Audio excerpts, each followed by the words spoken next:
भैया बहनों, हम आपके पास पेश हुए हैं। हम आपको बताने जा रहे हैं कि महात्मा कबीर ऐसे समाज सुधारक थे और ऐसे समाज सुधारक होने के नाते आज भी इतिहास में प्रसिद्ध हैं। और इनकी प्रसिद्धि का कारण मेन है ईश्वर की आराधना, वो भी किस प्रकार से सबको साथ में लेकर चलना। ऐसे इन्होंने अनेक कार्य किए। इनकी रचनाएं जो हैं, इन्होंने जो लिखा, साखी, सबद, रमैनी, 3 प्रकार की रचनाओं को उन्होंने रचा।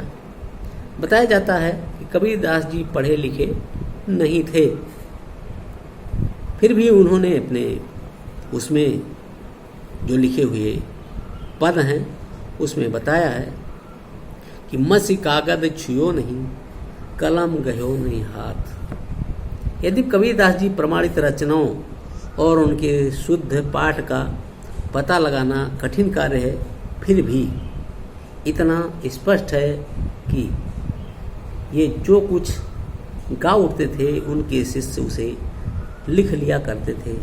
कबीरदास जी के शिष्य जो थे धर्मदास, इनकी रचनाओं का इन्होंने बीजक के रूप में संग्रह किया और उस बीजक में 3 प्रकार के हैं, भी आपको बताए हैं, साखी, रमैनी और सबद। साखी में क्या है? संस्कृत का शब्द है साक्षी। साक्षी का शब्द का विकृत रूप है और धर्मोपदेश के अर्थ में प्रयुक्त हुआ है। कबीर जी की शिक्षाओं और सिद्धांतों का निरूपण अधिकतर साक्षी में हुआ है, जो साखी के रूप में लिखा हुआ है। यह दोहा छंद में लिखा गया है। दूसरा इनका है सबद।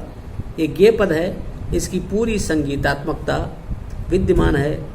इसमें उपदेशात्मकता के स्थान पर भावावेश की प्रधानता है, क्योंकि कबीर की प्रेम और अंतरंग साधना की अभिव्यक्ति हुई है। अगला है इनका रामायणी।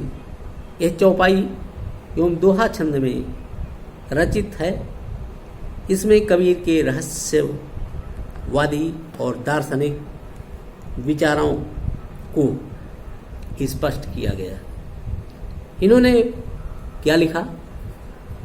इन सबको लिख करके पेश कर दिया कि आने वाले भविष्य में जितने भी लोग होंगे उनके बताए हुए रास्ते पर चलेंगे और अच्छे रास्ते पर चलने के बाद समाज का सुधार होगा।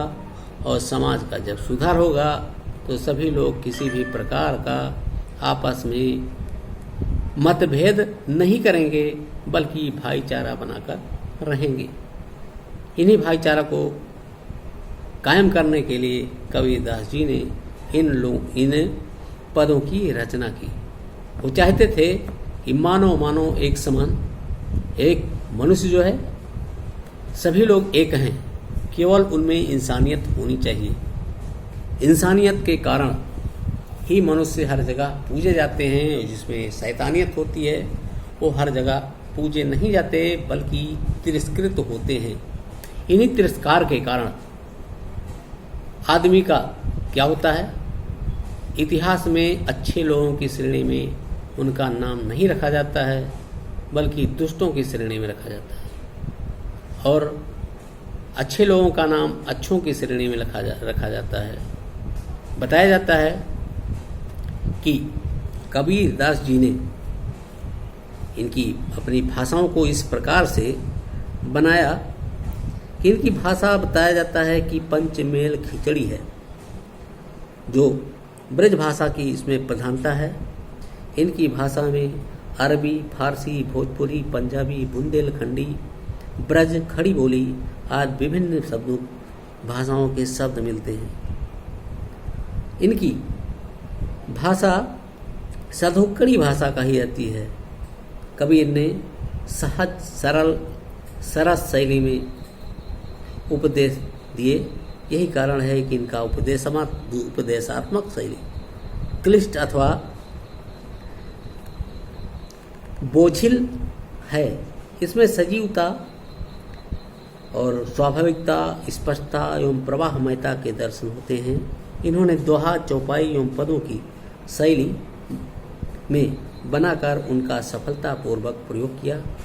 व्यंग्यात्मक, भावात्मक इनकी शैली की प्रमुख विशेषताएं हैं। इस प्रकार से भैया बहनों, अब हम अपनी वाणी को यहीं विराम देते हैं। आप लोग बताए हुए रास्ते पर, सुझाव पर चलें और अच्छे कार्य करें।